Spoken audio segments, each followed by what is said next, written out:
Hello guys, मैं हूं Aryan. Guys, अगर आप आईडीबीआई बैंक में अगर एफडी करना चाहते हैं यानी अगर आप फिक्स डिपॉजिट करना चाहते हैं तो ये वीडियो आपके लिए बहुत ही खास होने वाला है। आज की इस वीडियो में हम आपको आईडीबीआई बैंक के एफडी के बारे में कंप्लीट जानकारी देंगे।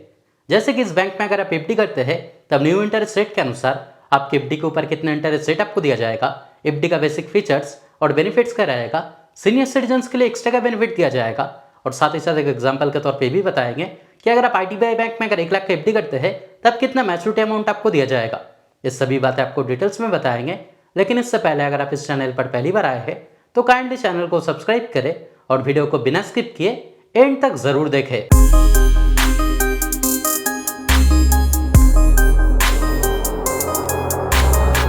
तो गाइस, जैसे कि मैं एक वीडियो में कहता हूं कि अगर आप किसी भी बैंक में अगर एफडी करते हैं यानी अगर आप फिक्स डिपॉजिट करते हैं तब पहले उस एफडी का बेसिक फीचर्स और बेनिफिट्स आपके लिए जानना जरूरी होता है ताकि इन फ्यूचर आपके लिए कोई भी दिक्कत ना आए।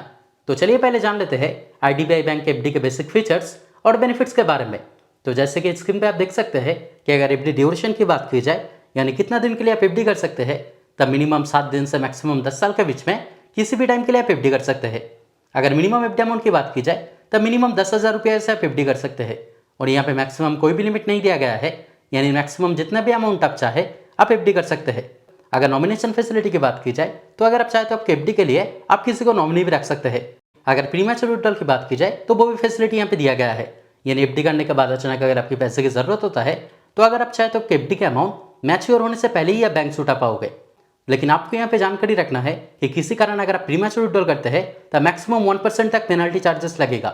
अगर इंटरेस्ट पे आउट की बात की जाए यानी एफडी के ऊपर आपका जितना इंटरेस्ट बनेगा, अगर आप चाहे तो वो इंटरेस्ट मंथली बेसिस पे यानी हर महीने में, क्वार्टरली बेसिस पे यानी 3 महीने अंतर, या फिर अगर आप चाहे तो वो इंटरेस्ट एफडी मैच्योर होने के बाद भी ले सकते हैं। अगर टीडीएस चार्जेस की बात की जाए तो अगर आप जनरल सिटीजन है यानी अगर आपको उम्र अगर 60 साल से कम है और किसी साल का आपके एफडी के ऊपर टोटल इंटरेस्ट अगर 40,000 से ज़्यादा होता है तब 10% टीडीएस कट जाएगा। और अगर आप सीनियर सिटीजन है यानी अगर आपको उम्र अगर 60 साल या फिर अगर 60 साल से ज़्यादा है और किसी साल का आपके एफडी के ऊपर टोटल इंटरेस्ट अगर 50,000 से ज़्यादा होता है तब 10% टीडीएस कट जाएगा। लेकिन मैं आपको ये सजेस्ट करना चाहूँगा कि अगर आप जनरल सिटीजन है तब 15G फॉर्म और अगर आप सीनियर सिटीजन है तब 15H फॉर्म जरूर सबमिट करें, क्योंकि अगर आप फॉर्म सबमिट करते हैं तब टीडीएस नहीं काट जाएगा। तो गाइस, ये सब थे इस बैंक का बेसिक एफडी फीचर्स और बेनिफिट्स जो आपके लिए जानना जरूरी था। तो चलिए आप जान लेते हैं कि अगर आप आईडीबीआई बैंक में अगर एफडी करते हैं तब न्यू इंटरेस्ट रेट के अनुसार आपके एफडी के ऊपर कितने इंटरेस्ट रेट आपको दिया जाएगा। लेकिन इंटरेस्ट रेट बताने से पहले एक बात मैं आपको पहले ही बता दूं कि अगर आप सीनियर सिटीजन है यानी अगर आपको उम्र अगर 60 साल या फिर अगर 60 साल से ज़्यादा है तब इस बैंक में एफडी करने पर आपका जो इंटरेस्ट रेट रहेगा वो नॉर्मल इंटरेस्ट रेट से 0.50% आपको ज़्यादा इंटरेस्ट दिया जाएगा। तो सीनियर सिटीजन के लिए बहुत ही अच्छा बेनिफिट यहाँ पे दिया गया है। जैसे कि आप यहाँ पे देख सकते हैं कि स्टार्टिंग जो इंटरेस्ट रेट है यानी 7 दिन से 30 दिन के बीच में एफडी करने पर जनरल सिटीजन के लिए इंटरेस्ट रेट रहेगा 3% और सीनियर सिटीजन के लिए इंटरेस्ट रेट रहेगा 3.50%। ठीक इसी तरह से इंटरेस्ट रेट बढ़ता रहेगा। और अगर आप 1 साल के लिए अगर एफडी करते हैं यानी अगर आप 1 साल से 2 साल के बीच में किसी भी टाइम के लिए अगर एफडी करते हैं तब जनरल सिटीजन के लिए इंटरेस्ट रेट रहेगा 6.80% और सीनियर सिटीजन के लिए इंटरेस्ट रेट रहेगा 7.30%। इसके अलावा भी कई सारे स्लैब दिया गया है जैसे कि आप यहाँ पे देख सकते हैं। और यहाँ पे 2 स्पेशल एफडी प्लान भी दिया गया है। जैसे कि अगर आप 375 दिन के लिए अगर एफडी करते हैं तब जनरल सिटीजन के लिए इंटरेस्ट रेट रहेगा 7.10% और सीनियर सिटीजन के लिए इंटरेस्ट रेट रहेगा 7.60%। और अगर आप 444 दिन के लिए अगर एफडी करते हैं तब जनरल सिटीजन के लिए इंटरेस्ट रेट रहेगा 7.25% और सीनियर सिटीजन के लिए इंटरेस्ट रेट रहेगा 7.75%। तो गाइस, चलिए आप एक एग्जांपल के तौर पे जान लेते हैं कि अगर आप आईडीबीआई बैंक में अगर 1 लाख एफडी अगर 1 साल, 5 साल या फिर मैक्सिमम टाइम यानी अगर आप 10 साल के लिए करते हैं तब तीनों अलग सिचुएशन में जनरल सिटीजन या फिर सीनियर सिटीजन के लिए कितना मैच्योरिटी अमाउंट आपको दिया जाएगा।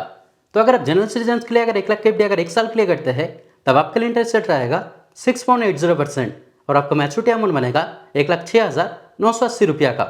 अगर आप सीनियर सिटीजन के लिए अगर 1 लाख एफडी 1 साल के लिए करते हैं तब आपके लिए इंटरेस्ट रेट रहेगा 7.30% और आपका मैच्योरिटी अमाउंट बनेगा 1,07,500 रुपया का। अगर आप जनरल सिटीजन के लिए अगर 1 लाख एफडी 5 साल के लिए करते हैं तब आपके लिए इंटरेस्ट रेट रहेगा 6.50% और आपका मैच्योरिटी अमाउंट बनेगा 1,38,100 रुपया का। अगर आप सीनियर सिटीजन के लिए अगर 1 लाख एफडी 5 साल के लिए करते हैं तब आपके लिए इंटरेस्ट रेट रहेगा 7% और आपका मैच्योरिटी अमाउंट बनेगा 1,41,480 रुपया का। अगर आप जनरल सिटीजन के लिए अगर 1 लाख एफडी 10 साल के लिए करते हैं तब आपके लिए इंटरेस्ट रेट रहेगा 6.25% और आपका मैच्योरिटी अमाउंट बनेगा 1,85,900 रुपया का। अगर आप सीनियर सिटीजन के लिए अगर 1 लाख एफडी 10 साल के लिए करते हैं तब आपका लिए इंटरेस्ट रेट रहेगा 6.75% और आपका मैच्योरिटी अमाउंट बनेगा 1,95,300 रुपया का। तो दोस्तों आज के वीडियो में इतना ही। उम्मीद करते हैं ये वीडियो आपके लिए हेल्पफुल रहा। अगर फिर भी कोई डाउट रहे तो कमेंट करके ज़रूर बताएं, मैं आपका कमेंट का रिप्लाई ज़रूर करूंगा। और अगर वीडियो पसंद आए तो लाइक और शेयर करें और इस तरह के वीडियो देखने के लिए चैनल को ज़रूर सब्सक्राइब करें। Thank you.